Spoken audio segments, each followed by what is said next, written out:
Hello everyone, welcome to the UPSC framing class. आज का जो टॉपिक रहेगा बच्चों, आज से एक हम नई चीज़ स्टार्ट करें। जैसे कि आपने सुना होगा कि ऑब्जेक्टिव लुसेंट जो रहती है एक बुक है जिसके अंदर 16,000 से ज़्यादा आपके क्वेश्चन आते हैं।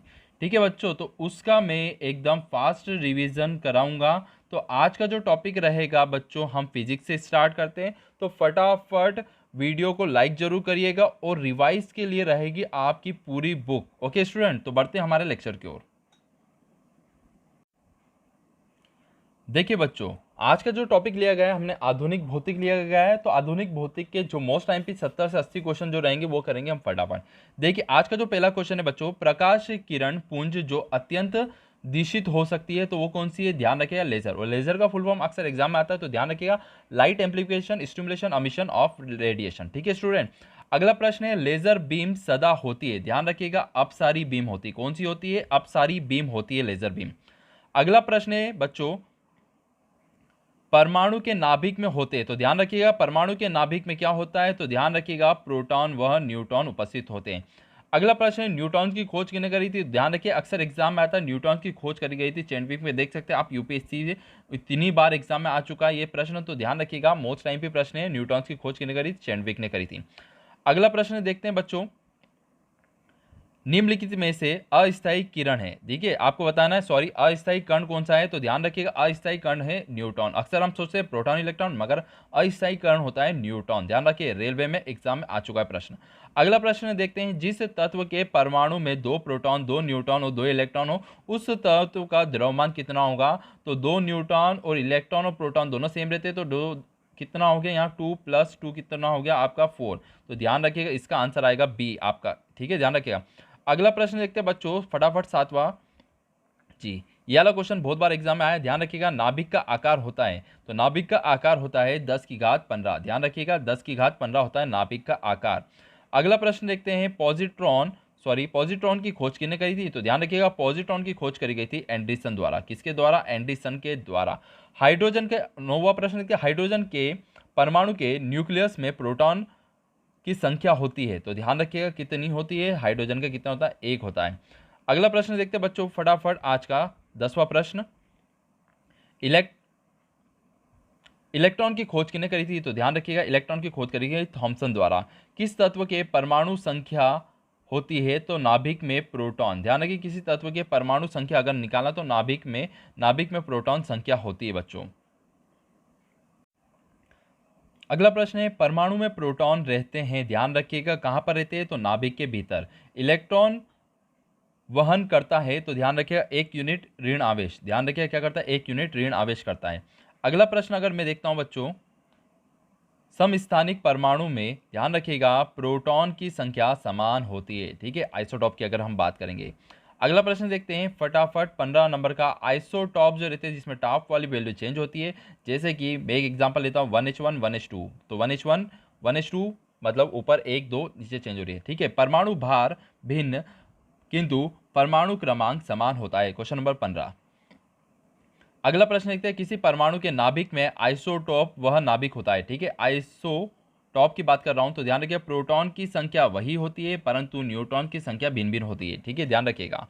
अगला प्रश्न देखते हैं, ऐसे तत्व, क्वेश्चन नंबर 17, ऐसे दो तत्व जिनमें इलेक्ट्रॉन की संख्या भिन्न भिन्न हो परंतु जिनका द्रव्यमान संख्या समान होती है, तो उसे क्या कहा जाता है? तो ध्यान रखिएगा बच्चों इन्हें कहा जाता है समभारिक। ध्यान रखिएगा क्या कहा जाता है? समभारिक।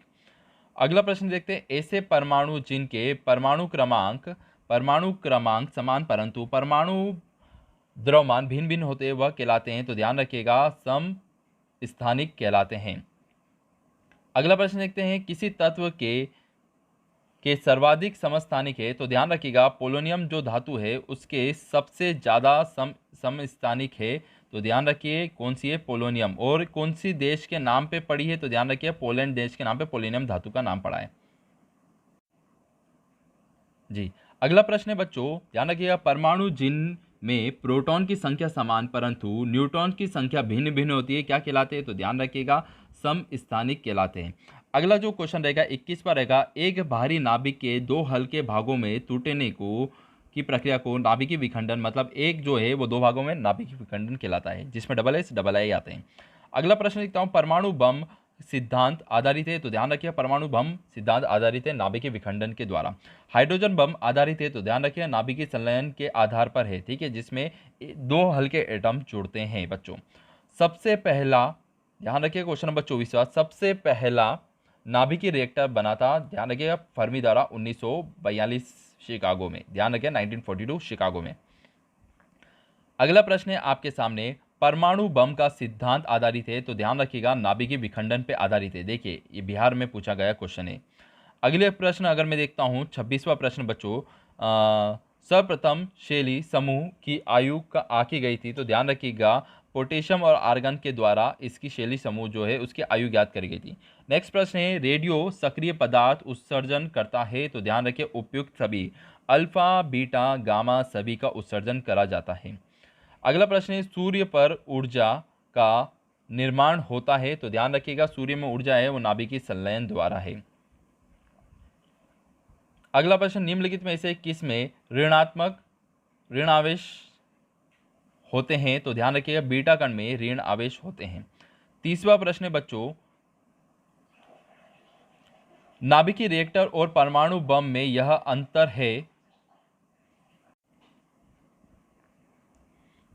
है, नाभिकीय रिएक्टर श्रृंखला अभिक्रिया नियंत्रण होती है, ठीक है, नाभिकीय रिएक्टर और परमाणु बम के बारे में पूछा गया है, ठीक है, जिसे हम ब्लास्ट फर्नेस के नाम से भी जानते हैं।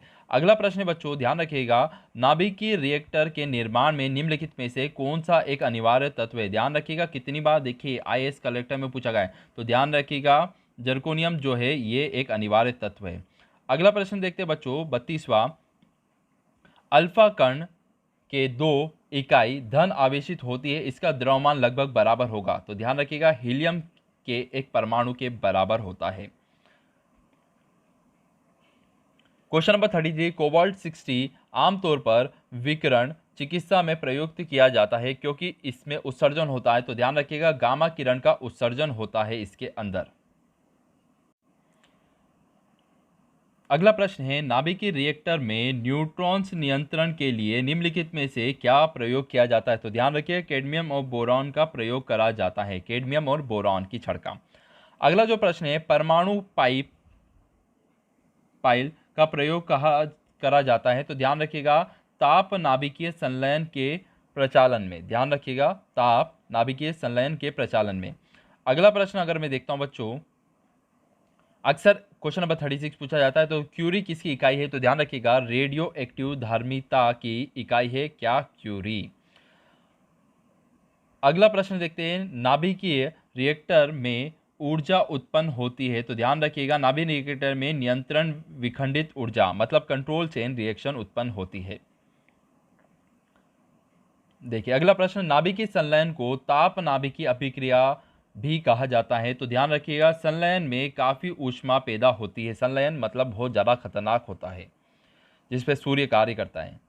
अगला प्रश्न देखते हैं बच्चों, रेडियो कार्बन डेटिंग की डैश उम्र ज्ञात करने में प्रयोग किया जाता है, ध्यान रखिए रेडियो कार्बन डेटिंग या फिर C14 का प्रयोग करते हैं जीवाश्म की आयु ज्ञात करने में। अगला प्रश्न है, परमाणु रिएक्टर क्या है, तो ध्यान रखिएगा भारी पानी का तालाब। क्या है, भारी पानी का तालाब।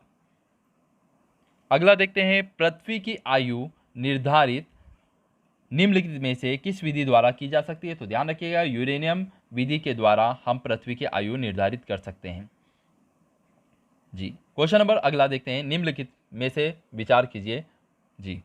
कथन ए, अर्नेस्ट रदरफोर्ड ने रॉयल सोसाइटी के समक्ष कहा था कि मनुष्य को नाभिकीय शक्ति कभी उपलब्ध नहीं होगी, कारण उसे यह विश्वास था कि आइंस्टीन का नियम फेल हो जाएगा और मात्र ऊर्जा परिवर्तन नहीं होगी, ठीक है, तो ध्यान रखिएगा दोनों कथन सही है, ये दोनों के दोनों क्या है, कथन सही है। यूपीएससी कलेक्टर में ऐसे क्वेश्चन आते हैं बच्चों। अगला प्रश्न देखते हैं, क्वेश्चन नंबर, सूर्य की ऊर्जा उत्पन्न होती है, तो ध्यान रखिए सूर्य की ऊर्जा नाभिकीय संलयन अभिक्रिया पर आधारित है। देखिए कितना आईएमपी क्वेश्चन है, इसमें तो इतनी बार दिया और करीब इतनी बार एग्जाम में आ गया कि कुछ कह नहीं सकते बच्चों, आपके एग्जाम में भी जरूर आएगा। क्वेश्चन नंबर 44 देखिए, अक्सर पूछा जाता है कल्पकम के फास्ट बीट रिएक्टर में निम्नलिखित में से कौन सा शीतलक रूप में प्रयोग करा जाता है, गलित सोडियम, ध्यान रखिए गलित सोडियम का प्रयोग करते हैं। अगला प्रश्न है फटाफट देखिए, तारे अपनी ऊर्जा करते हैं, तो ध्यान रखिएगा नाभिकीय संलयन, ध्यान रखिए नाभिकीय संलयन और आपका गुरुत्वीय संकुचन में, ध्यान रखिए फर्स्ट और सेकंड दोनों आएंगे। फर्स्ट बार देखा होगा बच्चों, ये वाला क्वेश्चन आईएमपी था। फटाफट में देखिए ये 4 मोस्ट आईएमपी है। आर्सेनिक 74 का प्रयोग करते हैं हम ट्यूमर में, काय में, ट्यूमर में करते हैं। कोबाल्ट 60 का प्रयोग कैंसर में करते हैं। आयोडीन का प्रयोग हम करते हैं थायराइड में, ध्यान रखिएगा। और सोडियम का प्रयोग करते हैं रक्त व्यक्तिक्रम में, ध्यान रखिएगा। आईएमपी क्वेश्चन है, अक्सर एग्जाम में आते हैं, चारों के चारों अलग अलग आते हैं, इसमें हमने एक साथ देख लिया। अगला प्रश्न देखते हैं बच्चों, नाभिकीय रिएक्टर भारी जल D2O ड्यूटेरियम ऑक्साइड का प्रयोग किस रूप में करा जाता है, तो मंदक के रूप में करा जाता है। मंदक मतलब स्लो प्रोसेस में। अगला प्रश्न देखते हैं, द्रव्यमान ऊर्जा संबंध किसका निष्कर्ष है, सापेक्षता का सामान्य सिद्धांत, ध्यान रखिए द्रव्यमान ऊर्जा की अगर मैं बात कर रहा हूं, एसएससी में पूछा गया प्रश्न है। अगला प्रश्न, सौर ऊर्जा को बिजली में परिवर्तन करने के लिए कौन सी युक्ति का प्रयोग करा जाता है, प्रकाश वोल्टिक सेल का प्रयोग करते हैं बच्चों। जी 50वां क्वेश्चन की ओर बढ़ते हैं। देखिए, बेरियम के उपयुक्त रूप में रोगियों के पेट में एक्सरे किरण परीक्षण के रूप से पूर्व खिलाया जाता है, क्या खिलाया जाता है, तो ध्यान रखिए बेरियम एक्सरे किरण के एक अच्छा अवशोषक है और इससे चित्र में पेट की अन्य क्षेत्रों की तुलना में स्पष्टता दिखाई देती है, जिस कारण से हम इसका प्रयोग करते हैं। देखिए अगला प्रश्न, कुलिच नलिका का प्रयोग क्या उत्पन्न करने के लिए किया जाता है, तो ध्यान रखिएगा एक्सरे के लिए करा जाता है बच्चों, ध्यान रखिएगा। 52वां प्रश्न देखते हैं फटाफट। देखिए, परमाणु बम के विस्फोट में भारी मात्रा में ऊर्जा किसके कारण निकलती है, आपको बताना है, तो ध्यान रखिएगा द्रव्यमान का ऊर्जा परिवर्तन के कारण ऊर्जा निकलती है। ठीक है, जो द्रव्यमान रहता है वो परिवर्तन होगा तो एनर्जी निकलती है बच्चों। अगला जो प्रश्न का 53, अति चालकता किस तापमान पर अत्यधिक आर्थिक महत्व की हो सकती है, तो ध्यान रखिए सामान्य ताप पर, ध्यान रखिए अति चालकता मतलब सुपर कंडक्टिविटी। अगला प्रश्न है, एक्स किरण का उपयोग क्रिस्टल संरचना के अध्ययन के लिए किया जाता है, तो ध्यान रखिएगा बच्चों किया जाता है, तो एक्स किरण की तरंग दैर्ध्य तथा क्रिस्टल की अंतर परमाणु की दूरी की परिमाण की कोटि समान होती है, जिस कारण से हम इसका प्रयोग करते हैं। अगला प्रश्न है, डायोड वह प्रयुक्ति है जो धारा को, ध्यान रखिएगा, एक ही दिशा में प्रवाहित करता है, यूनिडायरेक्शन मतलब एक ही दिशा में। अगला जो प्रश्न रहेगा बच्चों, जी अगला प्रश्न है, प्रकाश विद्युत प्रभाव धातु के सतह से किस स्थिति में इलेक्ट्रॉन के निष्कासन के रूप में व्याख्यात किया जाता है, तो ध्यान रखिए उपयुक्त तरंग दैर्ध्य का प्रकाश उस पर घिरे, ध्यान रखिएगा उस पर घिरे, इसलिए हम करते हैं। देखिए अगला प्रश्न 57वां, पी तथा एन प्रकार के दो अर्धचालकों मतलब सेमीकंडक्टर जब संपर्क में लाए जाते हैं तो वो पी एन संधि बनती है, तो वह रूप में कार्य करती है, तो दृष्टाकार रूप में कार्य करती है बच्चों। अगला प्रश्न देखते 58वां बच्चों, सेमीकंडक्टर में उसके प्रयोग के आधार पर उपयुक्त अशुद्धियों किस लिए मिलाई जाती है, तो आपको बताना उसकी विद्युत चालकता बढ़ाने के लिए उसमें अशुद्धियां मिलाई जाती है। अगला प्रश्न, एनपीएन और पीएनपी ट्रांजिस्टर के बारे में आपने सुना होगा कि तुलना में श्रेष्ठ कौन सा होता है, तो ध्यान रखिए इनमें इलेक्ट्रॉन का प्रवाह अधिक होता है। क्या होता है, इलेक्ट्रॉन का प्रवाह अधिक होता है बच्चों। 60वां प्रश्न देखते हैं, 90 प्रश्न टोटल फटाफट आपके फटाफट हो जाएंगे। देखिए, निम्नलिखित में से कौन सी धातु अर्धचालक की तरह ट्रांजिस्टर में प्रयोग करी जाती है, तो ध्यान रखिए जर्मेनियम का प्रयोग करते हैं। अगला प्रश्न है, टेलीविजन की दूरस्थ नियंत्रण के लिए किस प्रकार के विद्युत चुंबकीय विकिरण का उपयोग करा जाता है, तो इंफ्रारेड का हम प्रयोग करते हैं, जिससे हम टेलीविजन देख सकते हैं बहुत ही दूर से। ठीक है, अगला प्रश्न देखते हैं बच्चों 62वां,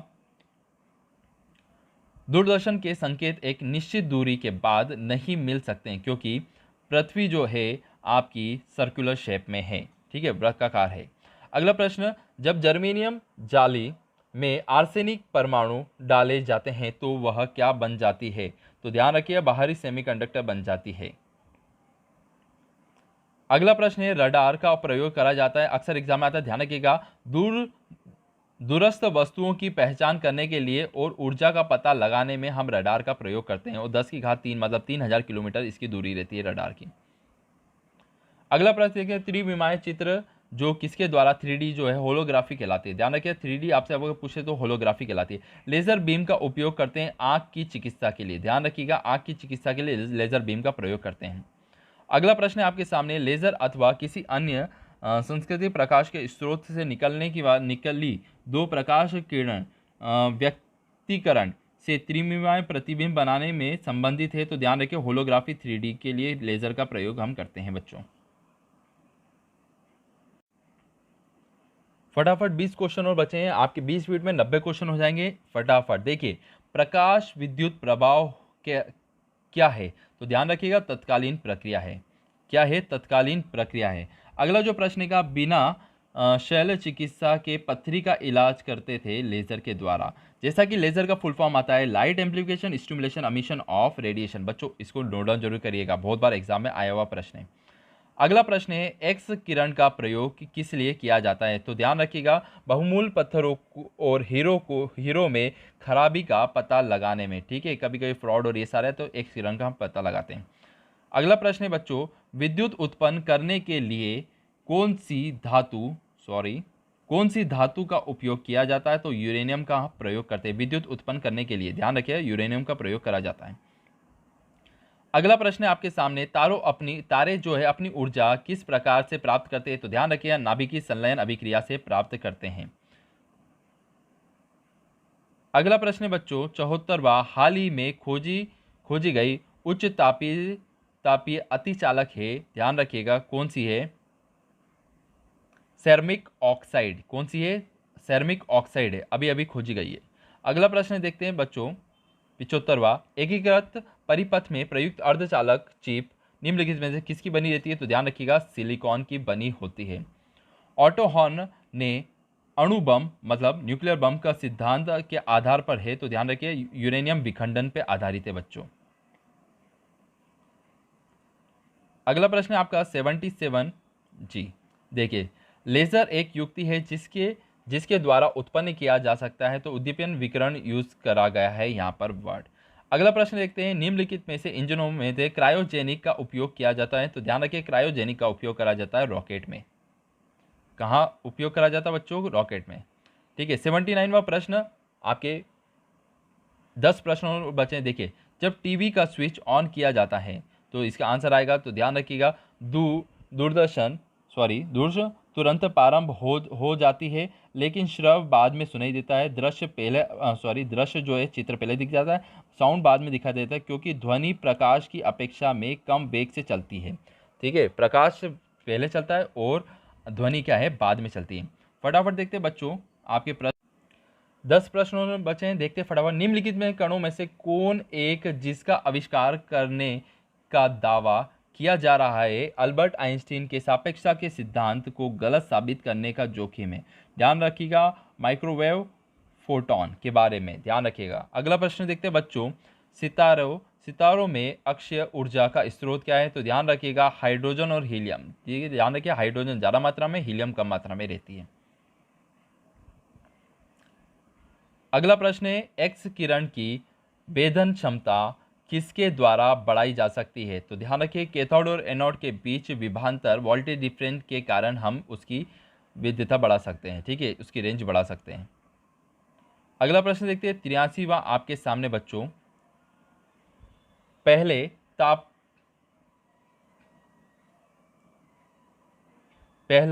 तापनीय वोल्टेज का आविष्कार किसने कराया था, तो ध्यान रखिए J.A. फ्लेमिंग द्वारा किया गया था।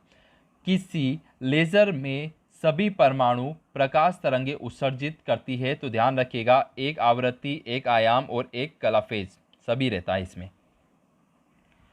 अगला प्रश्न देखते हैं बच्चों 85वां आपके सामने, मोस्ट टाइम देखिए, निम्नलिखित में से एक ही गतिज ऊर्जा के साथ चल रहे हैं, निम्नलिखित में सबसे अधिक संवेग होगा, ध्यान रखिए किसका रहता है, तो इलेक्ट्रॉन का रहता है सबसे ज़्यादा संवेग मतलब मोमेंटम।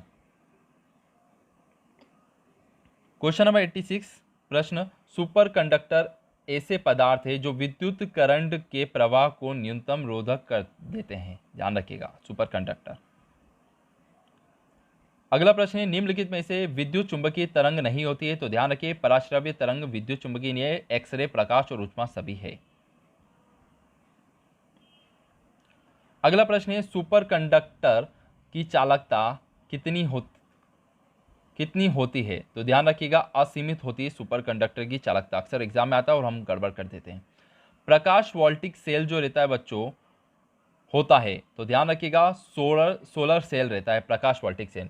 आखिरी क्वेश्चन आज का 90वां, ध्यान रखिएगा, आइंस्टीन को नोबेल पुरस्कार से सम्मानित किया गया था प्रकाश विद्युत प्रभाव के। ध्यान रखिएगा, कब करा गया था? प्रकाश विद्युत प्रभाव के जो उन्होंने एक्सपेरिमेंट करा था, जिस कारण से इन्हें नोबेल पुरस्कार मिला था बच्चों। ध्यान रखिएगा, ये थे आपके सबसे आईएमपी 90 प्रश्न, पूरे की पूरी लुसेंट के 16,000 क्वेश्चन आपके फास्ट रिवीजन में आपको मिल जाएंगे। तो वीडियो को लाइक और शेयर जरूर करिएगा। Thank you so much for watching my dear students.